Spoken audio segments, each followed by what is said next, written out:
This is Lilo, Headbangers Lifestyle, and we're here at Alcatraz Festival in Belgium, edition 2022. And I'm here with Grutle from Enslaved. That's right, yeah. How's life? Well, it's good, it's good. Not bad. Oh yeah, I'm getting a little crazy from the heat, but still, Yeah. you know. Yeah? I'm gonna play tonight, so it's not gonna be that bad. I mean, I'm happy we're not performing outside in 35 degrees. So. Exactly. So, but in the tent it's pretty hot. Yeah, but by 10:30 Should be okay. better. Yeah. I hope. Yeah. Yeah. So what did you miss the most actually during the last 2 years of kind of lockdown situation as a band, as a person? Well, I'm not crazy about all the traveling anymore, so I didn't miss that. I have to be totally honest. But of course, I obviously missed playing shows. You know, we played some online shows like streaming events and stuff like that, and that was okay. And we also did like some with limited audience, with chairs, maybe 50 to 200 people. But you don't get the same energy. You know, there's no energy exchange. There's not enough tension. So I really missed playing concerts with creating that energetic symbiosis between the band and the audience, and I really missed that. Yeah, can understand. And I think it was 2017 that Enslaved played for the first time. Yeah, Alcatraz Festival. That's correct. What do you remember of that show actually? It was actually, I don't remember much of the show, except that it was a good show. It was great. My best memory from 2017 was like eating lunch while watching UFO. That was pretty cool. Oh, that's amazing. You like UFO? Oh yeah, of classic course. rock band. Oh yeah. Who doesn't? You know. No, of course, exactly. Yeah. So that was perhaps my best memory. Yeah. And now really good. now you're playing here in in 2022. Yep. Exciting, playing tonight. Is it a big deal, first of all, to come back here as a band, playing again? Yeah, it's great. It has become one of the greater festivals in Europe. So it's obviously important to show up here, have a good show. And we really like it here. Excellent festival. A little bit too hot this year, but still. Yeah. It should be in January. You know. Yeah, it's crazy out right now. So but we are really looking forward to the show tonight. Yeah. It's going to be fun. Yeah, and this show is actually part of a small summer festival tour, as I understand. Kind of 7 shows or something. Yeah. Since April, I guess. What do you prefer, like this, like here and there, a few spots in the agenda, or a massive tour where you're in the vibe for a couple of months? How is it? That's a little bit.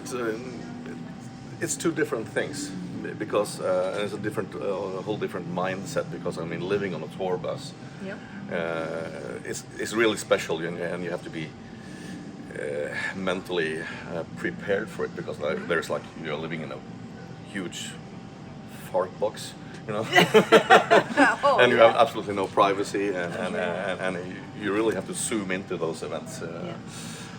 So playing, like one-offs festivals, it's a lot. Well, it's a lot more traveling, of course, for one gig, but still, it's a little bit more. I mean, although there's like thousands of people, you actually have a little more privacy, but it's two different things, of course. But maybe I enjoy it a little more than like having 7-8 shows in a row on a tour bus. That's a lot more intense in a way. Yeah. So sure. Playing festivals is perhaps a little bit more enjoyable. Yeah. What is the first thing you do when you come off of a big tour when you're home? What's the first thing you love to do? Lock the door and turn off the phone. Some privacy. Sort of. Well, this is small stupid things, things you have been missing. They can be like the coffee you usually drink, the breakfast you usually make. I usually take a fishing trip very we're very close after my return from a tour. Just be on your own a little bit. Yeah. Have some time off. Yeah. Is that also nice to go back into nature? Of course. I mean, getting minds off things is always important. I mean, it's important for my mental health at least, and to get some energy back. Yeah. And be ready for the next adventures. So that's important. It's kind of a reloading. The Of course. batteries. Yeah. Unwind and reload. Yeah, for sure. So, what is the band's main focus when you play on a festival like Alcatraz? What do you want the show to become, to present? Because you have a limited time. Yeah, you have a little time. Maybe tonight we have 1 hour. So it's a lot more. You have to kind of convince people that haven't seen you before, Right. to take part, to join in and make it an experience. Well, as when you play a club show on a tour, everybody's there to see you. On a festival, maybe half of the audience is there to see you, and the rest is like just walking by, stepping by, checking things out. So it feels a little bit more challenging, and you have to give a little extra, and which is good for the motivation and good for the performance. Yeah. So you don't get sloppy and lazy. Exactly. Because you're in the business for so long, and it's probably easy to get, Yeah, but I mean, sloppy, but the main focus will always have to be to give it your best shot. Yeah. I mean, it shouldn't. Of course, it does, but it shouldn't matter if it's 10 or 10,000 people. Yeah. It should never. So that will be the main focus. Yeah. And, Try to gain some new fans. So you released an album. I think it was. Let me check. 2020. It was the studio album Utgard. Yeah, that's probably right. Yeah. Oh, you didn't know. So and last year there was a 4-track EP that's called Caravans to the Outer Worlds, and that EP is probably like a little bridge to what's coming in the future. Or? Yeah, absolutely. And one of the songs will be included on the next album. So okay, nice. It's you'll see. Okay. Still a secret. So it's a little step in between, and also it's a little bit more experimental perhaps than things or songs that ends up on an album, which is like, I think we think that an EP in between albums should be like that. I mean, try out some new ideas and then experimenting a little bit. Yeah. And that's healthy and something maybe something you can bring further to the next album, and maybe something you just like, okay, that was cool, but let's just leave it there. Yeah. So that's releasing some intermezzo's in between albums. It's I really like the idea. It's cool. Yeah. All right. So it is like 31 years, more or less, 15 full-length studio albums and various other releases you've done. But it's quite a legacy, actually, for you guys. And you and Ivar, you are the founders of the band. You started at a very early age. I think it was like 13 and 17 years old. Exactly, yeah. So that's a lifetime. It's almost like a marriage, I would say. Yeah. So is friendship and respect the foundation of Enslaved? Yeah, mutual respect. And I mean, we have done this since we were teenagers and our whole adult life. And so basically we don't know of anything else.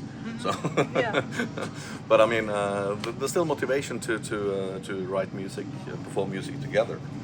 And I mean, if the spark was gone, or if it wasn't there anymore, we wouldn't continue. So, I think it's pretty amazing that we have coped with each other for that long. I would say so. Yeah. So, and I mean, not many people do. Not many bands exist like consistently.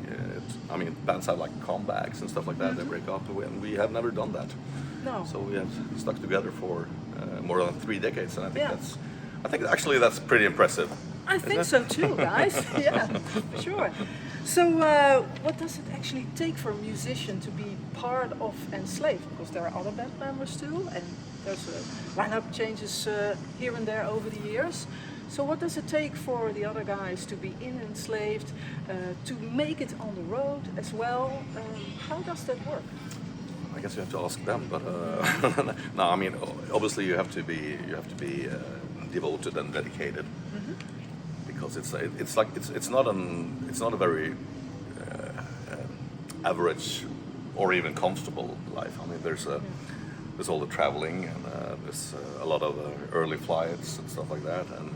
But I mean, so you have to have a strong motivation musically, obviously, and so it's kind of cool that people have stuck in the lineup for so long. It must mean that we are doing something great together, and and the other three members are really contributing with their signature stuff, and I think they're all amazing musicians. And funny enough, those three guys are the only trained or skilled musicians in the band, and many of are not. No, but you got better in what you do, of course. Yeah, with the self-learned guys. So, exactly. So it's a privilege that so skilled musicians have stuck with us for all these years. Yeah, I guess they take you up as well, because. Of course, I mean, yeah. Yeah. So it's crucial that everyone is pulling in the same direction. Yeah, you don't want to leave behind what you're playing. No. Well, they go, pretty far. It feels great. Yeah. So how do you keep things fresh? How do you keep the band relevant? Because you're so long in the business. Well, it's all about. I mean, we are. All of us are music lovers. We collect music. We listen to a pretty wide variety of music. Kind of a big horizon. I mean, let's say we are music lovers, so we're not genre lovers. So we listen to all types. Or actually, there's just two types of music. There's good and shitty. So yeah. So and we hate the idea of repeating ourselves. That has been probably the ethos of the band has been evolving and try to incorporate. I mean, look at things in new angles, step out of the comfort zone constantly, and we are really afraid of repeating ourselves. I mean, a new album must be different from the previous one. Yeah. So, but obviously you can see that you can still hear that it is Enslaved because it's the same people performing it. So the red line through everything is still and has always been there anyway. Yeah. But I mean, it's crucial to look forward and try to make it interesting for yourself. Try to make make your own new favorite music. Yeah. I understand that. So what's the most rewarding aspect of being enslaved? Oh, that's a tough question. One of them is obviously that we have been able to do this for so many years. But the milestones, the biggest milestone is probably the first time I held our debut in my hands. Yeah. The mini LP in 1993. It's hard to beat that one. That feeling was that was like a childhood dream come true. That's still up there. Yeah, absolutely. And it were different times anyway, so it's a whole different feeling, and it was very special. When you came out so young. And as a the first physical product was on a label that was really amazing. I understand that one. So since you started actually the band at such a young age, what is your best tip for young musicians who want to start a band or just start it? Well, I think it's very important that you don't walk into the copycat trap. Yeah. Don't try to be someone else. Just use your own ideas. I mean, and basically dare to be original. Don't be afraid. I mean, don't even think that how are people going to react to that. I mean, fuck that. Just do it. Yeah. And obviously you rehearse a lot, jam a lot together, so that you are becoming a tight band. Yeah. Because if you're tight, it's easier to do the experimentation and dare to do experimentation all the time and do it for yourself. Don't do it for the masses. Yeah. That's my best advice. Yeah.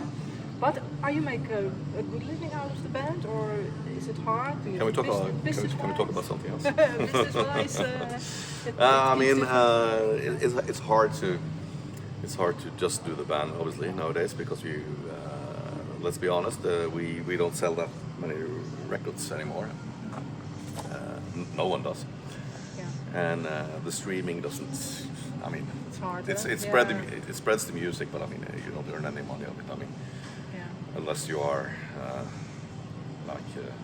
a big pop star, yeah, the big pops, act or something. Yeah, like a billion streams or stuff like that. You can earn some money, but I mean, metal bands can't do that. So you have to tour and you have to play a lot of live shows. So we all do occasionally work beside the band. Well, maybe it keeps you also, 2 feet on the ground. I don't know, but it could be hard. It could be very hard. So it's really hard to make a good living out of a band our size. But I mean, let's say we work about 50% on the side. Yeah. All right. Yeah. What do you like to say to your fans?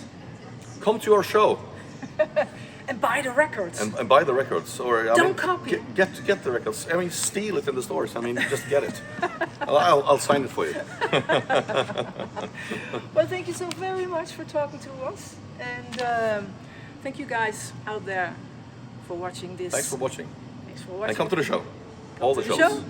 Thanks for watching Headbangers Lifestyle. See you on the next time. Skål.